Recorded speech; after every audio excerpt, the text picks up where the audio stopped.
ആ വേണ്ട വേണ്ട വേണ്ട വേണ്ട. നീ പറയുന്ന എന്ന് ഞാൻ കേട്ടിട്ടുണ്ടോ അന്നൊക്കെ അബദ്ധത്തിൽ ചെന്ന് ചാടിയിട്ടുണ്ടോ? വേണ്ടാത്ത പണിയാ. അങ്ങേര് വന്നാ വെച്ചേക്കൂല. ഇത് ഇട്ടി വാങ്ങിക്കും. ആരെ? ഞാൻ വാങ്ങിക്കും. അബൂട്ടിയെ വേണ്ട കലിപ്പാവും. സഹോദരൻ വെളുത്തു തുടുക്കാൻ എന്ത് ചെയ്യണം? സഹോദരൻ വെളുത്തു തുടുക്കാൻ എന്ത് ചെയ്യണം?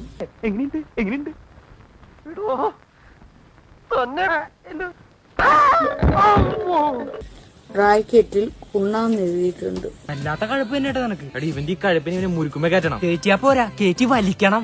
എന്റെ പൊന്നു മോനെ, അത് മാത്രം വെളുത്തു കൊടുത്താ മതിയോ? നീ പോട്ടെ, അത് മാത്രം വെളുത്തു കൊടുത്തോണ്ട് നിനക്ക് എന്താ ചെയ്യാനാ?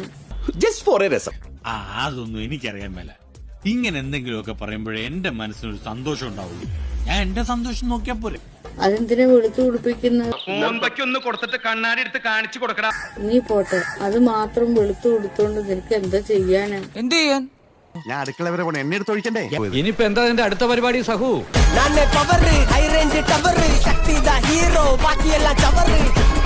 ആരെങ്കിലും 10 പേരെ കാണിക്കാൻ വേണ്ടിയാണോ?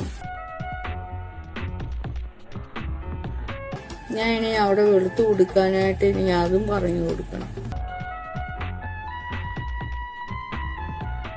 ബ്യൂട്ടി ടിപ്സ് പറഞ്ഞു കൊടുക്കണം. മഞ്ഞളൊക്കെ ഇട്ടങ്ങോട്ട് നന്നായിട്ട് തേച്ചാൽ മതി, നന്നായിട്ട് വെളുക്കും കേട്ടോ. ഒരു മഞ്ഞളൊക്കെ അരച്ച് തേച്ചാൽ മതി, വെളുക്കും. ചുണ്ണാമ്പോ എടാ കൊന്തമാരെ, എന്തിനാടാ ആ പാവം പിടിച്ചതിനെയൊക്കെ നീ ചുണ്ണാമ്പെന്നൊക്കെ എഴുതി? ആ പേട്ടാന്തലം ചിലപ്പം ചുണ്ണാമ്പൊക്കെ വാരി തേക്കും.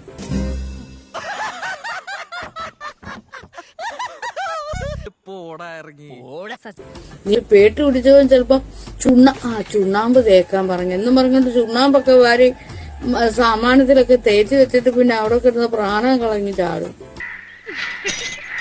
നീ പേട്ട് പിടിച്ചവൻ ചിലപ്പോ ചുണ്ണാമ്പ് തേക്കാൻ പറഞ്ഞു എന്നും പറഞ്ഞിട്ട് ചുണ്ണാമ്പൊക്കെ വാരി സാമാനത്തിലൊക്കെ തേച്ച് വെച്ചിട്ട് പിന്നെ അവിടെ കിടന്ന് പ്രാണം കളഞ്ഞു ചാടും. മോനെ രംഗച്ചേട്ടൻ കാണിക്കുമെന്ന് പറഞ്ഞാൽ കാണിക്കും. അമ്പാൻ തുറസി. അതെ, കാലത്ത് വന്ന് വീട്ടിൽ കയറി ഉടനെ കുളിയും കഴിഞ്ഞ് കുപ്പായി മാറ്റി ഇറങ്ങിയതാ. ഒന്ന് അടിച്ച് കേറാൻ.